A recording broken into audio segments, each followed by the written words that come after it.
Hello hi and welcome back to my channel. Bigg Boss Malayalam season 6 ഈ വീക്കെൻഡിൽ ഹൗസിൽ നിന്നും പുറത്തായിരിക്കുന്നത് രണ്ട് കണ്ടസ്റ്റൻസ് ആണ്. ഒന്ന് അപ്സര രത്നാകരൻ, രണ്ട് അൻസിബ ഹസൻ. എന്നാൽ ഈ എവിക്ഷനിൽ കോൺട്രഡിക്ടറി ആയിട്ടുള്ള കാര്യം എന്താണെന്ന് ചോദിച്ചു കഴിഞ്ഞാൽ അപ്സര പുറത്താകുമെന്ന് പ്രേക്ഷകർക്ക് 100% ഉറപ്പായിരുന്നെങ്കിലും ഹൗസിലുള്ളവരെ സംബന്ധിച്ചിടത്തോളം ഇതൊരു ഷോക്കിംഗ് ഇൻസിഡന്റ് തന്നെയായിരുന്നു. അതേസമയം അൻസിബ പുറത്തായപ്പോൾ ഞെട്ടിയത് മുഴുവൻ പ്രേക്ഷകരാണ്. കാരണം സാധാരണ ഇടുന്ന യൂട്യൂബ് പോളുകളിലും മറ്റുമെല്ലാം അൻസിബ നല്ല സപ്പോർട്ട് ഉണ്ടായിരുന്ന ഒരു കണ്ടസ്റ്റന്റ് ആയിരുന്നു. അതുകൊണ്ട് തന്നെ ടോപ്പ് 10 പോലെ എത്തുന്നതിന് മുൻപ് അൻസിബ പുറത്തായപ്പോൾ പല പ്രേക്ഷകരും ഒന്ന് നെറ്റിച്ചൊളിച്ചു. ഈ രണ്ട് എവിക്ഷനെ സംബന്ധിച്ച് എനിക്ക് ഫീൽ ചെയ്ത ചില കാര്യങ്ങൾ പറയാം. അതായത് ഈ ബിഗ് ബോസ് ഹൗസ് എന്ന് പറയുന്നത് മൊത്തത്തിൽ ആരുമായിട്ടും ഒരു കമ്മ്യൂണിക്കേഷനും ഇല്ലാതെ അതിനുള്ളിൽ കുറേ ആൾക്കാരെ അടച്ചിട്ട് അതിനകത്ത് അവരെങ്ങനെ മുന്നോട്ട് പോകുന്നു എന്ന് കാണിച്ചു തരുന്ന ഒരു സർവൈവൽ ഗെയിമാണ്. ഏറ്റവും നല്ലതായിട്ട് ഗെയിം കളിക്കുന്ന ആൾക്കാർക്ക് മാത്രമേ ഒരുപാട് മുന്നിലേക്ക് വരാൻ സാധിക്കുകയുള്ളൂ. പക്ഷേ ചില സമയത്ത് നല്ലതുപോലെ അകത്തു നിന്ന് ഗെയിം കളിക്കുന്നു എന്ന് സ്വയം വിചാരിക്കുന്ന കണ്ടസ്റ്റൻസിന് പോലും പുറത്ത് പ്രേക്ഷക പിന്തുണ അവർ വിചാരിക്കുന്ന അത്ര കിട്ടണമെന്നില്ല. പ്രേക്ഷകർക്ക് ഇഷ്ടം വരാൻ ഒരുപാട് ഭയങ്കരമായി ഗെയിം കളിക്കണമെന്നോ ടാസ്കിലെല്ലാം മിടുമിടുക്കിയോ ആയിരിക്കണമെന്നോ ഒന്നും തന്നെ നിർബന്ധമില്ല. എപ്പോൾ വേണമെങ്കിലും പ്രേക്ഷകരുടെ ഇഷ്ടങ്ങൾ മാറി മറിയാം. ചിലപ്പോൾ ഏതെങ്കിലും ചെറിയൊരു കാര്യമായിരിക്കും ആൾക്കാരിലേക്ക് ഇഷ്ടം സമ്പാദിക്കുന്നത്. ഉള്ള ഇഷ്ടം പോകാനും ഒരു ചെറിയ കാര്യം തന്നെ ധാരാളം. ഇതിലാദ്യം നമുക്ക് അപ്സരയുടെ കാര്യം തന്നെ എടുക്കാം. തുടക്കകാലത്ത് നല്ല രീതിയിൽ ഗെയിം കളിച്ചിരുന്ന ഒരു കണ്ടസ്റ്റന്റ് ആയിരുന്നു അപ്സര. പല പ്രേക്ഷകരും വിന്നർ ക്വാളിറ്റി വരെ ഉണ്ടെന്ന് വിധി എഴുതിയ ഒരു കണ്ടസ്റ്റന്റും കൂടിയായിരുന്നു അപ്സര. അതുപോലെ തന്നെ അകത്ത് കയറിയ വൈൽഡ് കാർഡുകളിൽ കൂടുതൽ പേരും ഏറ്റവും നല്ല ഗെയിമർ ആയിരുന്നു ചോദിച്ച ചോദ്യത്തിന് ഉത്തരം പറഞ്ഞത് അപ്സര എന്ന് തന്നെയായിരുന്നു. ഇതെല്ലാം കേട്ട അപ്സര ഓട്ടോമാറ്റിക്കലി കോൺഫിഡന്റ് ആയി. അതിനുശേഷം ഉള്ള ദിവസങ്ങളിൽ നിങ്ങൾ ശ്രദ്ധിച്ചാൽ മനസ്സിലാകും അപ്സര ഈ ഗെയിമിനെ ഭയങ്കര ഇമോഷണലി എടുക്കാൻ തുടങ്ങി. അവിടെയുള്ള ചില വ്യക്തികൾ തന്നെ പരിഗണിച്ചില്ല എന്ന് പറഞ്ഞ് വളരെ സെന്റിമെന്റൽ ആകുന്ന അപ്സരയാണ് പിന്നീട് അതിനുശേഷം ചില എപ്പിസോഡിൽ നമുക്ക് കാണാൻ സാധിച്ചത്. ആ സമയം തന്നെ ഗെയിമിൽ നിന്നും അപ്സര ഒരുപാട് പിറകോട്ട് പോയിരുന്നു.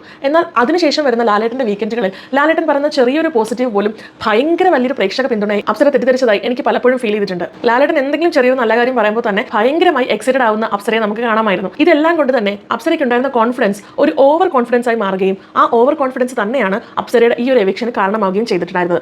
അപ്സര ഔട്ടായപ്പോൾ ഏറ്റവും കൂടുതൽ ഞെട്ടിയതായിരുന്നു ചോദിച്ചാൽ അത് അപ്സര തന്നെയാണ്. പക്ഷേ എനിക്ക് അപ്സരയുടെ കാര്യത്തിൽ ഏറ്റവും അധികം ഇഷ്ടപ്പെട്ട ഒരു കാര്യം താൻ പുറത്തായെന്ന് അറിഞ്ഞ് ഞെട്ടിയ അപ്സര ആ ഞെട്ടൽ എല്ലാവരുടെയും മുന്നിൽ ജെനുവിനായിട്ട് കാണിച്ചു. അല്ലാതെ ഞാൻ പോകുന്ന എനിക്ക് അറിയായിരുന്നു, അത് സാരമില്ല, എനിക്ക് സന്തോഷമേ ഉള്ളൂ, ഒട്ടും തന്നെ സങ്കടമില്ല, ഇത്തരത്തിലുള്ള വ്യാജ സ്റ്റേറ്റ്മെന്റുകളൊന്നും അപ്സര പറഞ്ഞിട്ടില്ലായിരുന്നു. മറ്റു പല കണ്ടസ്റ്റൻസും ഇത്തരത്തിലുള്ള സ്റ്റേറ്റ്മെന്റുകൾ പറഞ്ഞ് നമ്മൾ കണ്ടിട്ടുണ്ട്. തീർച്ചയായിട്ടും ഇതുപോലൊരു ഷോയിൽ പോയിട്ട് ടോപ്പ് 5 എത്താതെ പോകുമ്പോൾ എല്ലാ കണ്ടസ്റ്റൻസിനും വിഷമം ഉണ്ടായിരിക്കും. അത് നമുക്ക് ചിന്തിച്ചാൽ മനസ്സിലാകാവുന്നേ ഉള്ളൂ. പലരും അത് പുറത്ത് പ്രകടിപ്പിക്കാതെ ചിരിച്ചുകൊണ്ട് പോകുന്ന കാണാം. പക്ഷേ അവിടെയും അപ്സര തന്റെ റിയൽ ഫീലിംഗ്സ് പുറത്ത് കാണിച്ചു എന്നുള്ളത് അപ്രീഷിയേറ്റ് ചെയ്യേണ്ട കാര്യം തന്നെയാണ്. ഇതേ സമയം തന്നെ അപ്സര പുറത്തായി തെറിഞ്ഞ് ഹൗസിലുള്ള സകലരും ഞെട്ടിത്തെറിച്ചു. എടുത്തു പറയുകയാണെങ്കിൽ ജാസ്മിൻ. കാരണം എനിക്ക് തോന്നിയിട്ടുള്ളത് ഏറ്റവും നല്ല രീതിയിൽ ഹൗസിനുള്ളിൽ ഇരുന്ന് പുറത്തെ ഗെയിം അനലൈസ് ചെയ്യാൻ കഴിയുന്ന ഒരു വ്യക്തിയാണ് ജാസ്മിൻ. ജാസ്മിൻ പുറത്താകുമെന്ന് കരുതുന്ന പല ആൾക്കാരും തന്നെയാണ് മിക്ക ആഴ്ചകളിലും പുറത്തായിട്ടുള്ളത്. നിങ്ങൾ ശ്രദ്ധിച്ചാൽ മനസ്സിലാക്കും. കാരണം അത്ര നല്ല രീതിയിൽ ഗെയിം അനലൈസ് ചെയ്യാൻ കഴിയുന്ന ബുദ്ധിശാലിയായ ഒരു കണ്ടസ്റ്റന്റ് തന്നെയാണ് ജാസ്മിൻ. കഴിഞ്ഞ ആഴ്ച തന്റെ സുഹൃത്തായ റസ്മിൻ ഔട്ടായപ്പോഴും ഒരു തരത്തിലുള്ള ഞെട്ടലും ജാസ്മിന്റെ മുഖത്ത് നമ്മൾ ആരും കണ്ടില്ല. എന്നാൽ ജാസ്മിൻ ഞെട്ടി അപ്സര എവിക്റ്റായി അറിഞ്ഞപ്പോൾ.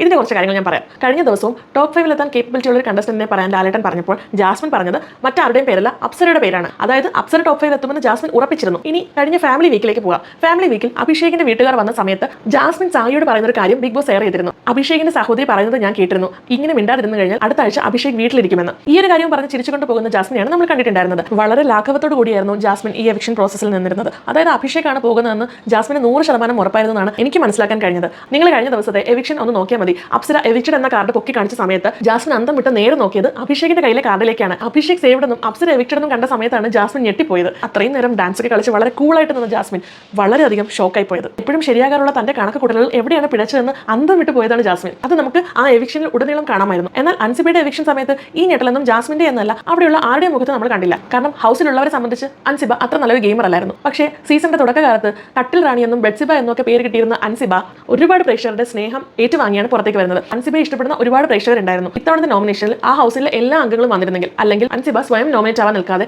കൂടെയുള്ള നോറയും കൂടി ആ നോമിനേഷനിലേക്ക് ഇട്ടിരുന്നെങ്കിൽ ഈ ആഴ്ച അൻസിബയ്ക്ക് പകരം പുറത്ത് പോകേണ്ടിരുന്നത് നോറയാണെന്ന് എല്ലാവർക്കും അറിയാവുന്ന കാര്യം തന്നെയാണ്. എന്റെ അഭിപ്രായത്തിൽ തീർച്ചയായിട്ടും ടോപ്പ് 5 വരേണ്ടുന്ന ഒരു കണ്ടസ്റ്റന്റ് തന്നെയായിരുന്നു അൻസിബ. അൻസിബ അതിനുവേണ്ടി അവിടെ എന്താണ് ചെയ്തത് എന്ന് ചോദിക്കുന്ന ചില പ്രേക്ഷകരോടും അതുപോലെ തന്നെ ഹൗസിലുള്ളവരോടും എനിക്ക് പറയാനുള്ള കാര്യം എന്തെന്ന് പറഞ്ഞു കഴിഞ്ഞാൽ ബിഗ് ബോസ് എന്ന് പറയുന്നത് ടാസ്കുകൾ മാത്രം ചെയ്യാനുള്ള ഒരു ഷോ അല്ല, അത് സ്വന്തം വ്യക്തിത്വം കാണിക്കുന്ന ഒരു ഷോയും കൂടിയാണ്. എല്ലാ കാര്യത്തിലും കയറി ഇടപെടുകയും ചുമ്മാ കിടന്ന് ബഹളം വയ്ക്കുന്നതും മാത്രമാണ് ഗെയിം എന്ന് എനിക്ക് തോന്നുന്നില്ല. ആരുടെയും മുഖത്ത് നോക്കി പറയേണ്ട കാര്യം പറയാൻ പേടിയില്ലാത്തതും ഈ പറയുന്ന കാര്യങ്ങൾ വളരെയധികം ക്രിസ്റ്റൽ ക്ലിയർ ആയിട്ട് പ്രേക്ഷകർ ആഗ്രഹിക്കുന്ന രീതിയിൽ പറയാൻ തുടങ്ങിയതിന് ശേഷമാണ് അൻസിബയ്ക്ക് ഇത്രയധികം സപ്പോർട്ട് കിട്ടാൻ തുടങ്ങിയത്. അതുപോലെ തന്നെ ഫാമിലി വീക്കിൽ എല്ലാ കണ്ടസ്റ്റൻസിന്റെയും രക്ഷിതാക്കളോടുള്ള അൻസിബയുടെ പെരുമാറ്റം, സഭ്യമായ ഭാഷ, ഇതൊക്കെയാണ് അൻസിബയെ പല പ്രേക്ഷകരും ഇഷ്ടപ്പെടാനുണ്ടായ കാര്യം. അൻസിബയുടെ ഗെയിമിലും പോരായ്മകളുണ്ട്, ഇല്ലെന്നല്ല. പക്ഷേ അൻസിബ പറഞ്ഞ പല പോയിന്റ്സും പ്രേക്ഷകർ പറയാൻ ആഗ്രഹിച്ച കാര്യങ്ങൾ തന്നെയായിരുന്നു. ആ ഹൗസിൽ നിലവിൽ അൻസിബയെക്കാളും പുറത്തു പോകാൻ അർഹതയുള്ള കണ്ടസ്റ്റൻസ് ഉണ്ട്. പക്ഷേ എല്ലാവരും നോമിനേഷനിൽ വരാത്തത് കൊണ്ട് മാത്രം അൻസിബയ്ക്ക് പുറത്തേക്ക് പോകേണ്ടി വന്നു. തുടക്കകാലത്ത് വിന്നർ ക്വാളിറ്റി വരെ ഉണ്ടെന്ന് പ്രേക്ഷകർ പറഞ്ഞ അപ്സര ഇപ്പോൾ അവരുടെ ചെറിയൊരു ഓവർ കോൺഫിഡൻസ് കാരണം പുറത്താകേണ്ടി വന്ന സമയത്ത് എനിക്ക് കഴിഞ്ഞ സീസണിലെ വിഷ്ണു ജോഷിയുടെ എവിക്ഷനാണ് ഓർമ്മ വന്നത്. കാരണം കഴിഞ്ഞ സീസൺ തുടങ്ങിയ സമയത്ത് പലരും പറഞ്ഞിരുന്നു വിഷ്ണു ജോഷിക്ക് വിന്നർ ക്വാളിറ്റി ഉണ്ടെന്ന്. പക്ഷേ എവിടെയൊക്കെയോ വെച്ച് വിഷ്ണുവിന്റെ ഓവർ കോൺഫിഡൻസ് കാരണം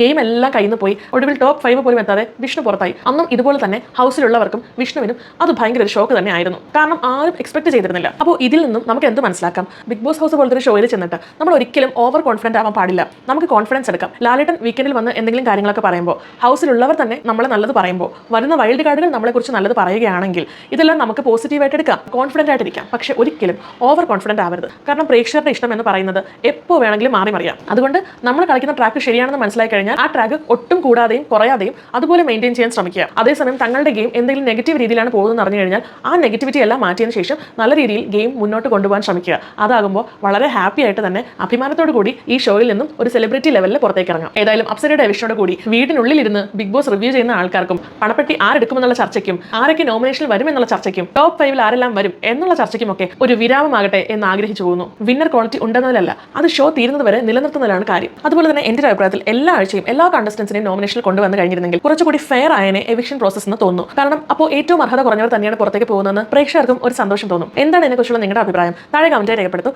അപ്പോൾ അത്രയൊക്കെ ഉള്ളൂ. Thank you so much. By.